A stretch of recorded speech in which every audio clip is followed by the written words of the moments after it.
Welcome back, chums. Today I want to talk about the most recent situation involving CD Projekt Red, Cyberpunk 2077 and a mod creator by the name of Luke Ross, who makes the Cyberpunk VR mod. So if you're not following, 2 days ago, CD Projekt issued a DMCA strike against his paid mod because, well, Luke Ross decided to put the mod behind a paywall on Patreon. So if you wanted access to his, well, mod, you had to pay, I believe, $10 per month to get the files to use that Cyberpunk VR mod. And this created a whole discussion on who was right, who was wrong, what's happening about it, and because I do cover Cyberpunk 2077 mods extensively, I want to talk about the situation, well, from both the CD Projekt side, from his side, and also by the end I will give you my opinion what I think about all of it. So first things first, we have Jan Rosner, who is the VP and BizDev at CD Projekt, said this 2 days ago. I'd like to briefly address the discussion around Cyberpunk VR mod created by Luke Ross. We have indeed issued a DMCA strike as it was available as a paid mod, only accessible to Patreon subscribers. This directly violates our fan content guidelines. We never allow monetization of our IP without our direct permission and/or an agreement in place. We were in touch with Luke last week and informed him that he needs to make it free for everyone with optional donations or remove it. We are big fans of mods to our games. Some of the work out there has been nothing short of amazing, including Luke's mod for Cyberpunk 2077. We'd happy to see it return as a free release. However, making a profit of our IP in any form always requires permission from CD Projekt Red. Now, Luke Ross, creator of Cyberpunk VR mod, responded to Jan's post saying this: "Thank you, Jan. I'm sorry, but I don't believe you are within your rights in demanding that my software needs to be free. It is not derivative work or fan content. It supports a large number of games which were built upon different engines, and it contains absolutely zero code or assets from your IP. Saying that infringes your IP rights is equivalent to maintaining, for example, that Riva Tuner violates game publisher's copyright because it intercepts the image the game is drawn on the screen and it processes them in order to overlay its statistics." Now, for everyone who doesn't know, Riva Tuner, basically the Riva Tuner Statistics Server, or RTSS, is the utility many people use on PC, including me, when it comes to benchmarking or, well, looking at the performance of different video games. That means CPU, GPU usage, temperatures, frame rate, etc., etc., with the in-game overlay. But to be honest, putting it in this segment here is wrong because, well, Riva Tuner is freeware. It's not locked behind any sort of subscription service, and you don't have to pay any sort of money to access Riva Tuner in the first place. So technically this was a wrong assessment on his part. Besides that, Luke Ross said this: "That said, I'm all for finding a win-win solution that makes it possible for our fans to keep enjoying Night City from the inside in VR, but at the same time without causing harm to our respective interests. I said that in 2022 when we contacted you with the proposal of making the mod official or at least sanctioned by your company, and I said the same last week when we spoke, almost 4 years later. I think the current state of affairs is not the best way to resolve this misunderstanding." So it does seem, according to Luke, that 4 years ago, in 2022, he did approach CDPR in contacting them to make it official, or at least get, like, you know, permission from them to actually have it, you know, locked behind a paywall or to use that sort of thing, which I'm pretty sure he was declined, or, you know, whatever happened there did not pan out. So technically, again, you know, reaching out to CDPR was fine, but if you didn't get a permission to do that, well, it's still pretty much the same. So what does this mean? Well, it means that CD Projekt decided to say to him, look, if you want to have this mod up, you have to make it free for everyone, and you can have optional, like, donations, which is pretty much in line with every single mod author and everything which I have been covering. For example, when I talk about each and every single mod from Nexus Mods, I always say to people, look, if you enjoy these mods, consider donating to mod creators because they do this amazing stuff and you have it for free. And that is the main thing here, because CD Projekt Red does allow mods and it does allow you to accept donations for those mods. But what it doesn't allow is for you to have any sort of their content behind a paywall.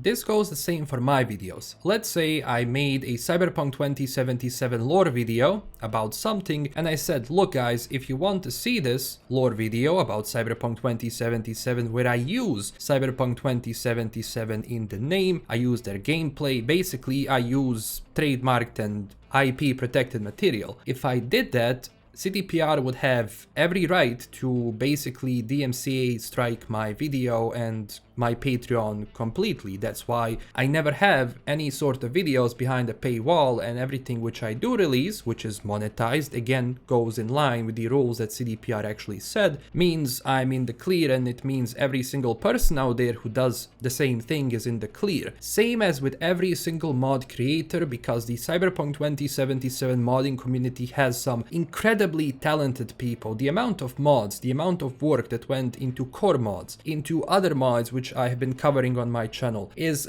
so complicated and requires so much work, creating their own systems, creating their own tools, and they still don't have any of those things behind a paywall. They have donations which they accept, and this is how this community has been pretty much running things for a while now. So now we're going to go into fan content guidelines, which I'm also going to leave in the description below if you want to go through it fully. I'm just going to go through some of these sections which I deem relevant for this case. And also, this was last updated on December 10th, 2020, so it's pretty much the same as it was even, to be honest, prior to 2020, the way people were using and making mods and covering CDPR games. There were never actually any issues with that. So this is what they say in section 1. What kind of fan content can I make? So section 1, what kind of fan content can I make? And this is how they label it. Making gameplay videos or streams on sites like YouTube and Twitch. Drawing some amazing fan art involving our characters and posting it on social media. We know our community is full of talented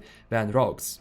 Kinda cool. Creating cosplay props and cosplaying characters from our games. Pretty much being done all the time, very normal. Taking screenshots of our games and sharing them online, or turning them into a wallpaper or a poster on your bedroom wall. So again, if you take an image within the game, you can print it, put it, but you cannot sell it or resell it in that sense. Creating community websites, fan pages, or news groups for our games, pretty much allowed. And this is the most important thing. Creating software that works alongside our games, like overlay software. And this is very important because this specifically goes with the mod, or well, the Cyberpunk VR mod. And it is the section 2, the golden rule. No commercial use. We'd love for our fan content to be created by fans, for fans. Therefore, you cannot do anything with our games for any commercial purpose, unless explicitly permitted otherwise below. For example, see section 3 about videos and streams. We're happy for you to accept reasonable donations in connection with your fan content, same when it comes to monetization on YouTube, which all of us do, but you are not allowed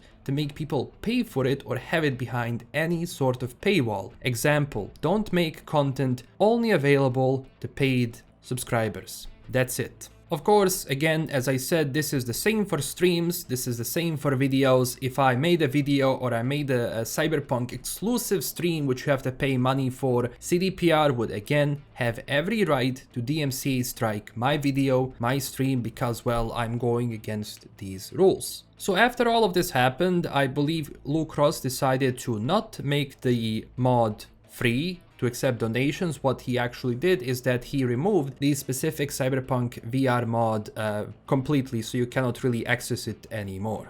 And the current sentiment when it comes to people in general, it seems that they're siding with CD Projekt here because, well, at the same time they said, okay, yes, you can have the mod up, it's not going to be an issue, but it cannot be behind a paywall. And also Luke Ross said, and I think he shouldn't have said that, is that every single month apparently he is making over 20,000 US dollars from, you know, people subscribing to use his mod, which again would not be a good thing to say because you just put a giant bullseye on your head by saying it, and you're gonna have probably other companies looking into this as well. Just my opinion. Generally, when it comes to paid mods, I am fully against them. If you are making a mod for a video game and you are basically using derivative work of that video game, any video game, and you put it behind a paywall where people have to purchase to actually get access to it, I'm fully against it. I will never support those things. And over the past, like,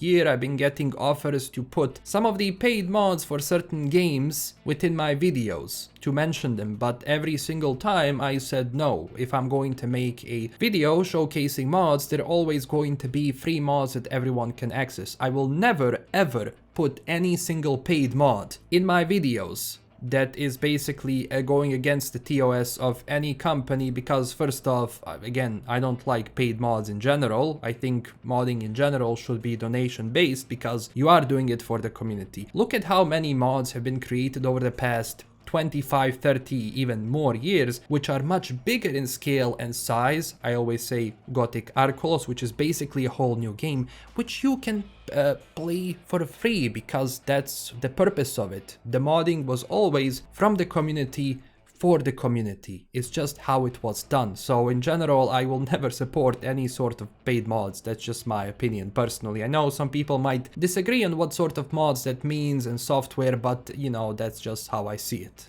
Now, I've also talked with some people who are much more versed in this than I am, because I am not a programmer. I don't develop things in this way. I am not, you know, I don't know how these things work behind, you know, under the hood. So I talked with some people and I asked them, like, okay, the difference between this mod and some other mods. And basically what they told me is that, well, apparently Cyberpunk VR mods is based on runtime code injection, meaning that it's intercepting the DX12 and engine behavior. It has to change things in order to make the VR mod functional in the first place. When you do that, technically you are crossing that boundary, and again, that wouldn't be a problem because many mods in the past have used similar things. The only difference being is that they were not behind a paywall. So with the CDPR's logic, and what they're argumenting here is that it's not really an issue how this mod injects within the game itself, or how it works and how, you know, it gives you that VR image. The problem primarily being is that you cannot make it as a commercial use, meaning that you cannot charge money for it in order to people to gain access to it, which again goes against the, you know, terms of use and terms of service that CDPR has on their page, and they've had it for a very long time.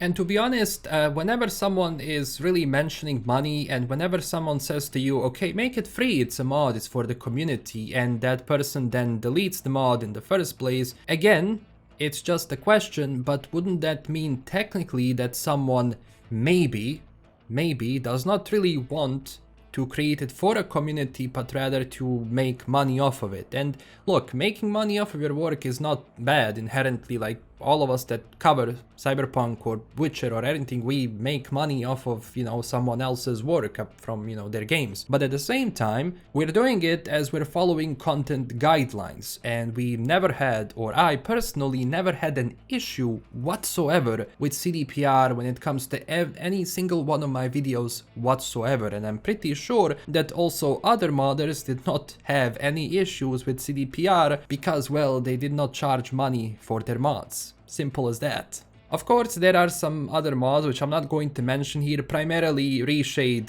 you know, color profiles and color changes and hue changes, which are also, you know, locked behind a paywall. There are free alternatives for that on Nexus Mods. I personally would never pay for that in my life, but it is what it is. So I do feel that Luke Ross's comments here are not really in good faith, and I don't believe what he's saying here is pretty much for the community or anything. This feels more like, okay, I want to make money. If I don't make money off of this, I'm not going to have it in the first place, which is fair, but then you have to delete that mod in the first place. Okay, you don't want to make it free, that is completely up to him, but at the same time, he then cannot have that mod behind a paywall. And it's sort of funny that I'm siding with a company here when it comes to modding, because every single time when it comes to modding, I always side with modders, because there has been many situations in the past with different companies, which I'm obviously not going to name, where people were creating something really for the community, making it free, making it for people because they love the universe, they love the game, they love the IP, and those mods were taken down. I'm also against that, but throughout all of these years, it feels that CD Projekt has been been very much, how would I say, casual with people when it comes to this. They have never removed or issued a DMCA to any mod which was out there, simple as that. I believe the only time that happened was with the Keanu Reeves things, but that's all, you know, sort of considering more of the Keanu Reeves rather than them, so they had to do it, and it's just how it was. But in general, when it comes to how CD Projekt runs things with the, you know, community, they have been more than fair about everything that people do. So they could have easily went the Nintendo or Take-Two route, for example, and they could remove mods which are even for the people, you know, free out there. That's something I will not support. But at the same time, from the legal standpoint, every single company which owns the IP has technically the right to decide how fan content is created, used, and what people can or cannot do. And in this case, I'm going to side with CD Projekt because I believe they are fully in right here, and they have been more than lenient towards people, not just the modding community, but also towards us who are making videos and basically monetizing content for our game. Simple as that. We make money off of it. Yes, it's just how it is. So in the end, this is pretty much what is currently happening, and you can let me know down below, what do you think about all of this? Do you agree? Do you disagree? Let me know down below in the comments. I know that I can be a little bit rough when it comes to paid mods, but I just feel like there has been many mods in the past which are whole games, and they have been done by a team of like 20, even more people. I mean, look at Skyblivion. So many people working on that for so long, and all of that stuff is going to be free for everyone to enjoy, because ultimately that's the power of modding, and that's what modding should be about. And that's it. If you enjoyed this video, consider liking and subscribing for more. Check us out on Twitter and Discord, and huge thanks to my current Patreon supporters. This is LKM signing out, and we'll see you guys very soon with a new video. Bye bye.